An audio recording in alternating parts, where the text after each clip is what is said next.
The Supreme Court has just issued a stunning 6-3 emergency decision, and it is already sending shockwaves across the entire country. Legal experts, state officials, constitutional scholars, and government agencies are all reacting, and fast. This isn't just another Supreme Court headline buried somewhere in the news. According to observers on both sides of the political aisle, this emergency ruling could have nationwide consequences that reach far beyond the specific parties involved in the case.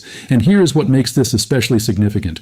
The court did not wait for months of lengthy arguments. It did not schedule an extended hearing process. Instead, the justices stepped in through the emergency docket and acted immediately.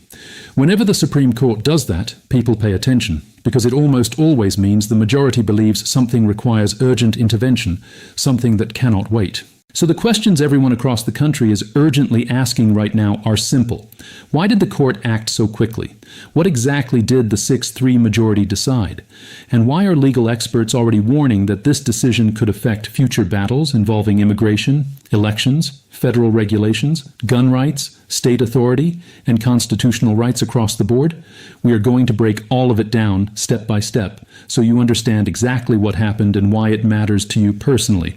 But before we do, if you find value in these clear, no-spin breakdowns of what is actually happening in our legal system, take 2 seconds right now and subscribe. It is completely free, it helps tremendously, and it makes sure you never miss when the Supreme Court moves this fast again. Now let us get straight into it. Here is exactly what happened and why it matters. Late last night, the Supreme Court issued a 6-3 emergency order in a highly watched dispute that had been rapidly moving through the federal court system. This ruling centers on a fierce battle over federal enforcement power versus state sovereignty.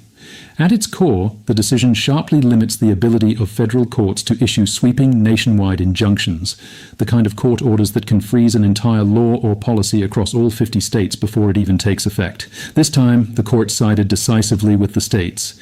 In a powerful 6-3 vote, the justices said the federal government had overstepped its authority by seeking broad blocks on state-level policies. That might sound like dry legal procedure at first, but trust me, it is a massive shift in how the game is played. What the Supreme Court signaled loud and clear is that Washington cannot simply run to a friendly federal judge and shut down state laws across the entire country with the stroke of a pen. Let us unpack how we got here. A few weeks ago, several states pushed back hard against what they described as federal overreach. Federal agencies operating under broad emergency powers had been trying to override or block certain state laws, everything from border security measures to gun regulations and election integrity rules. Lower courts responded the way they often do. They granted expansive nationwide injunctions, freezing those state policies everywhere, not just for the specific parties involved in the lawsuit. One judge in one courthouse, effectively making national policy for 330 million Americans. That is the exact pattern the Supreme Court has now taken direct aim at. In this emergency decision, the majority made its reasoning unmistakably clear.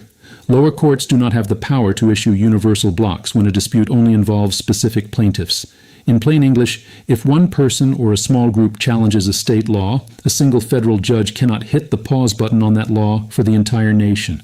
Relief must be limited to the actual parties in the case. That principle has deep roots in constitutional law, and the majority is now enforcing it with new force. The vote broke down along familiar lines. The 6 conservative justices formed the majority, while the 3 liberal justices dissented. Chief Justice Roberts and Justice Barrett were reportedly key in keeping the opinion focused and precise. Justice Gorsuch wrote a sharp concurrence that drove the point home, warning that courts must return to the traditional limits of equitable relief and stop functioning like legislators. That phrase landed like a hammer. It is a direct rebuke to years of lower courts issuing orders that looked far more like legislation than judicial decisions. And here is where the constitutional debate becomes critical to understand.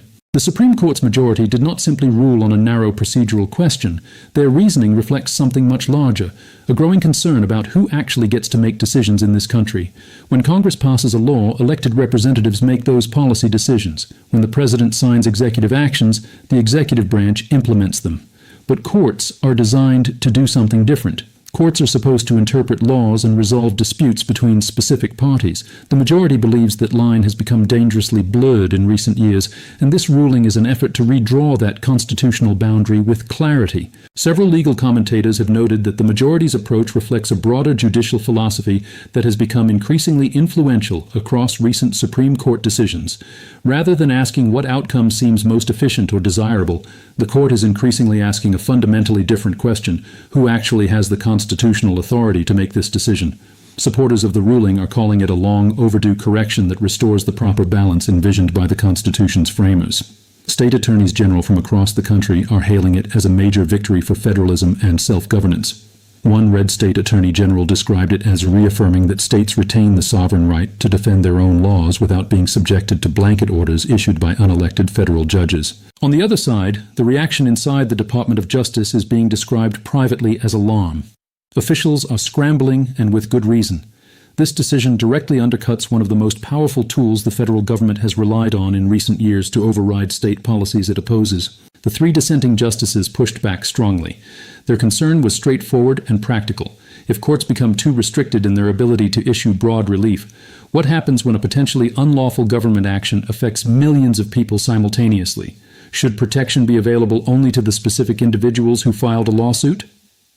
Justice Sotomayor, joined by the other 2 liberal justices, warned that restricting these injunctions risks undermining the uniform application of federal law in matters of national importance. They warned that a patchwork system, where legal rules differ dramatically from one state to another, could create confusion for businesses, citizens, and government agencies alike. The majority was not persuaded. Their message was crystal clear and unambiguous.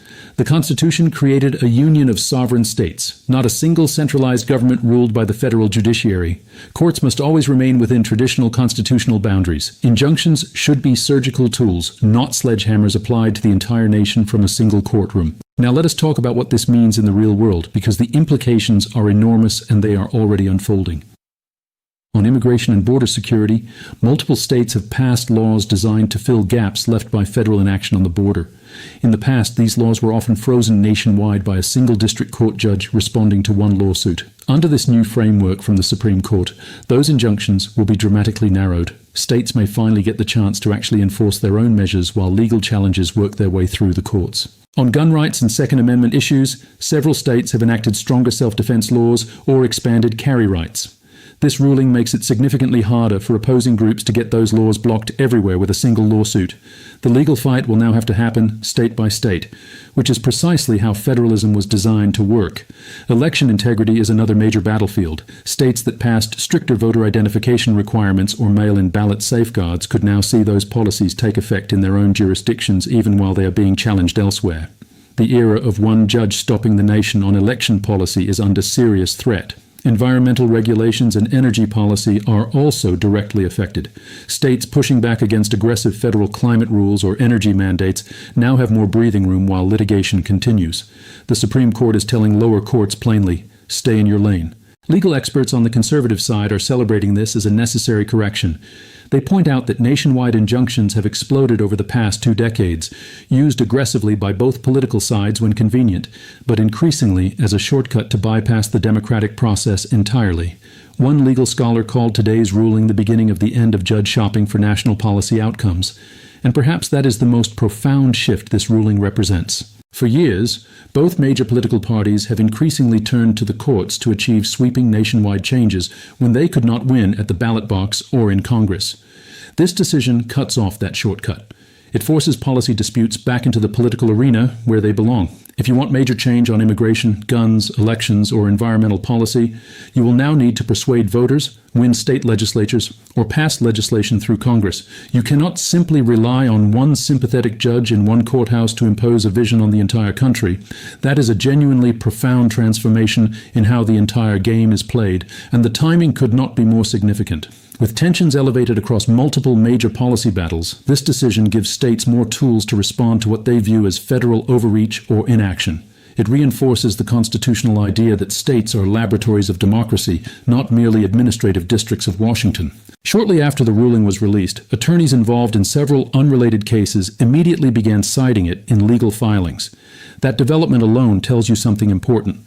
When lawyers start using a brand new Supreme Court ruling to strengthen arguments in completely different cases within hours of its release, it signals the decision carries broader significance than its immediate facts might suggest.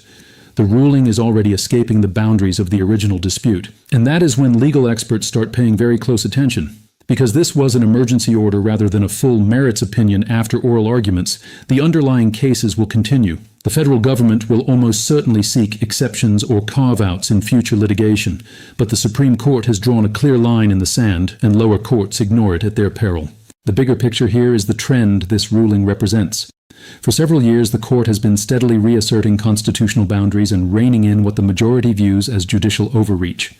This emergency decision accelerates that process. It is not just about one policy area, it is about restoring the proper balance between states and the federal government and between the judiciary and the political branches. Some constitutional scholars are already warning that this ruling could set the stage for even larger confrontations in the months ahead. Confrontations involving some of the most contested legal and political issues in the country. And if that is true, then this decision may ultimately be remembered not as the final chapter of a dispute, but as the opening move of a much larger constitutional battle that is only just beginning. The Supreme Court has spoken clearly and decisively. The question now is what every other court, every state government, and every federal agency chooses to do next. One thing is certain, the legal and political landscape in America looks meaningfully different today than it did just 48 hours ago. And the ripple effects from this single emergency ruling are only beginning to spread across courtrooms, state capitals, and federal agencies nationwide.